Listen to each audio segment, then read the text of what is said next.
Welcome to GSS YouTube channel.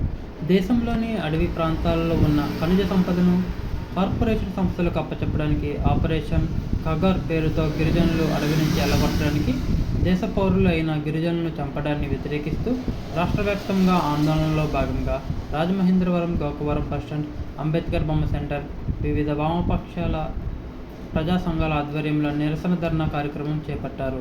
ఈ సందర్భంగా ఆందోళనకారులు పెద్ద ఎత్తున కేంద్ర రాష్ట్ర ప్రభుత్వాలు వ్యతిరేకంగా నినాదాలు చేశారు.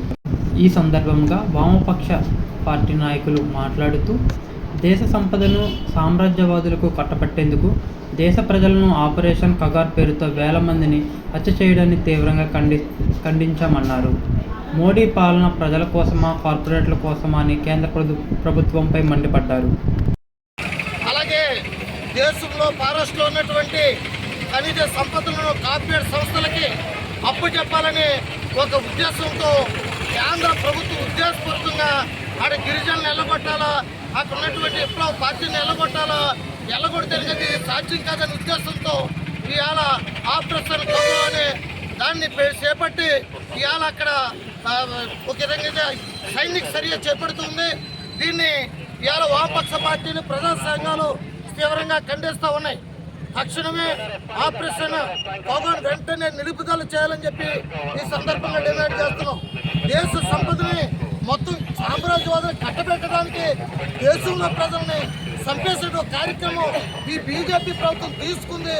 దీన్ని ప్రజలను తీవ్రంగా ఖండించాలని చెప్పేసి మేము ఇవాళ వామపక్ష పార్టీలుగా మేము తీవ్రంగా ఖండిస్తూ ఆంధ్రప్రదేశ్ అంతా కూడా ఈరోజు నిరసన కార్యక్రమాలు చేపట్టడం జరిగింది.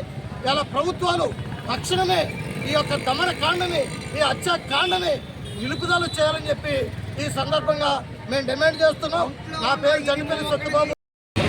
నేడు దేశంలో సహజ వనరుల దోపిడీకి కేంద్ర ప్రభుత్వం నడుం కట్టింది. దానికి అమిత్ షా, మోడీ సర్కార్ కూడా ఈ కార్పొరేట్ భారత్గా చేయడానికి ప్రయత్నాలు సాగుతున్నాయి.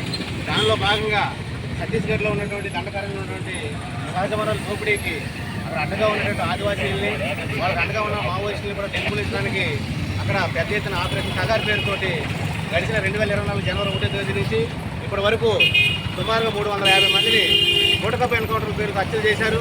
వెంటనే అక్కడ ఆదివాసీల మీద భౌతిక దాడులు ఆపాలి, అదేవిధంగా సహజ వనరుల దోపిడీ ఆపాలి, గూటకప్పు ఎన్కౌంటర్ల మీద సుప్రీం జడ్జితో న్యాయ విచారణ జరిపించాలని చెప్పేసి వాళ్ళ ప్రజా సంఘాలుగా మేము డిమాండ్ చేస్తూ ఉన్నాం.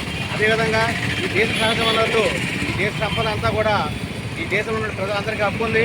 ఆ సంపద కాపాడుకోవడానికి ప్రజలు, ప్రజాస్వామిక వాదులు, మేధావులు అందరూ కూడా ఇలాంటి నరమేధాన్ని, ఇలాంటి దాడుల్ని ఖండించాలని చెప్పేసి మేము ఈ సందర్భంగా కోరుతా ఉన్నాం.